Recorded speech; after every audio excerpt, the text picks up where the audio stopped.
I'm Super T Sigma, and this is the resistance. Remember, we're resisting the urge to fight against ourselves.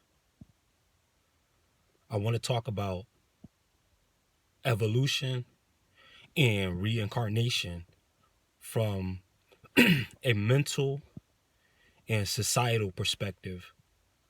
So, when we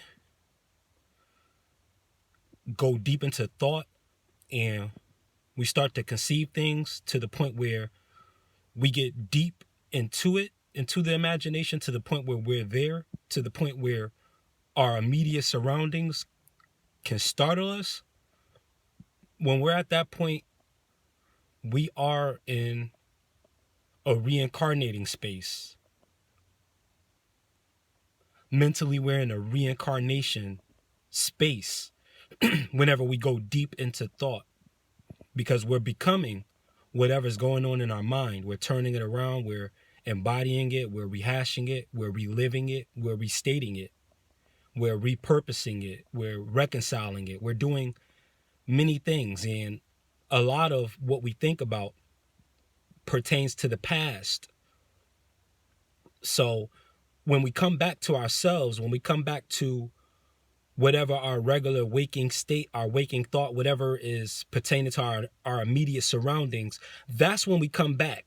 Whoever we are when we come back, that's who we are reincarnating as. So you can reincarnate as the worker you can reincarnate as the struggling you can reincarnate as the overworked and underpaid you can reincarnate as the unappreciated you can reincarnate as the powerful you can reincarnate as the sovereign you. What the reincarnation is incumbent upon is where you are when you're deep in thought.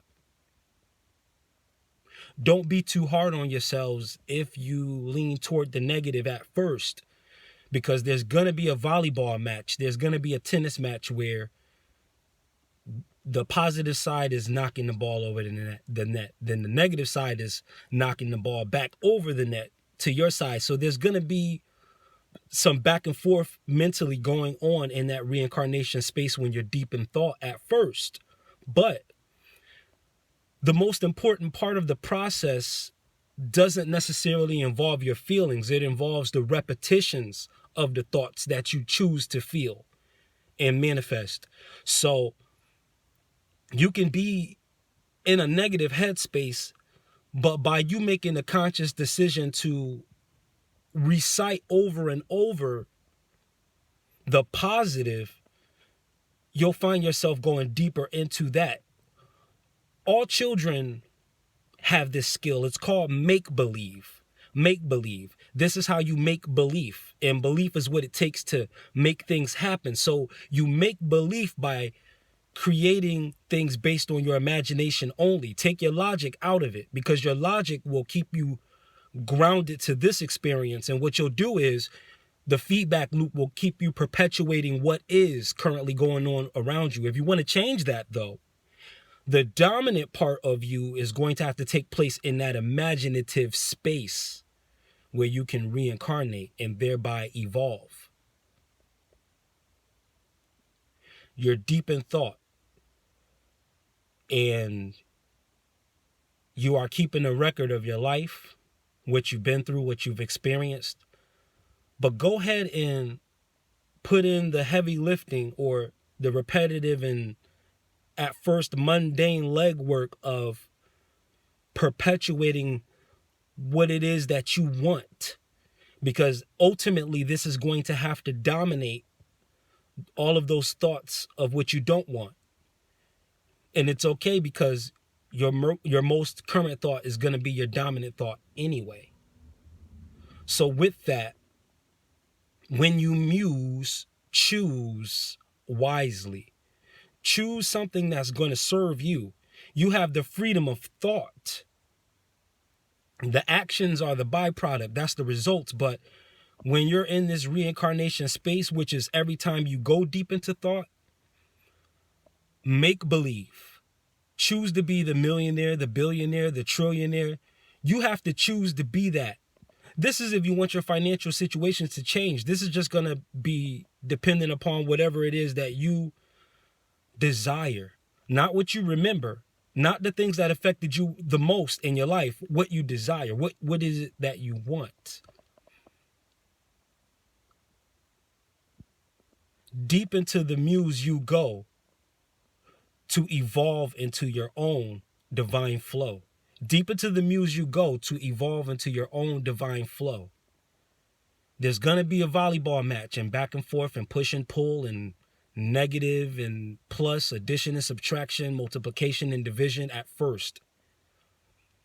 But just like a boulder going downhill off a snow-capped mountain in the winter, that boulder, as you push it downhill, is going to get bigger and is going to collect more mass, and you're going to draw in more circumstances that are going to favor what it is that you repeat the most with the most effect to yourself.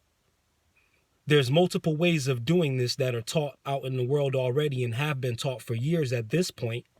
You can visualize, you can speak it, and you can feel it. Do them in any order, but try to do them all as much as possible. There are some teachings that tell us to let go of the visualization, what it is we're trying to manifest, and go on with our day. Naturally, this is going to occur anyway because you have to handle what you have to handle during the day. But keep this in your mind somewhere. It might not be on the forefront of your mind, but keep it in the back of your mind. It might not be in the forefront or the back of your mind, but keep it on either the left or the right of your mind. Just keep it somewhere in there so that the magic can start to happen in your life. Signs of this will be when these thoughts start to come up on their own. When you find yourself just in your random autopilot of daily, perpetual, habitual thought, and these new thoughts that you're starting to introduce slip in. Thoughts like, I'm rich, when you don't have a dime. You're not going to believe it at first, but you say it 1,000 times. Whether you believe it or not, things are going to start to happen that are going to enrich you. And then once you see the evidence, that's going to trigger your heart and your feelings naturally so that you can have more strength to increase and build upon the manifestation that you seek. So either way it goes, you just have to step into the flow. Either way it goes, you have to step into the flow. It is a current. It is a moving current. The energy never dies. It wants to go somewhere. So just go ahead and apply it to the things that you desire. This is a daily mission, a second by second mission, a minute by minute, hour by hour thing. You have to put that thought in there somewhere. You don't have to feel it at first. It's okay if you don't feel it at first.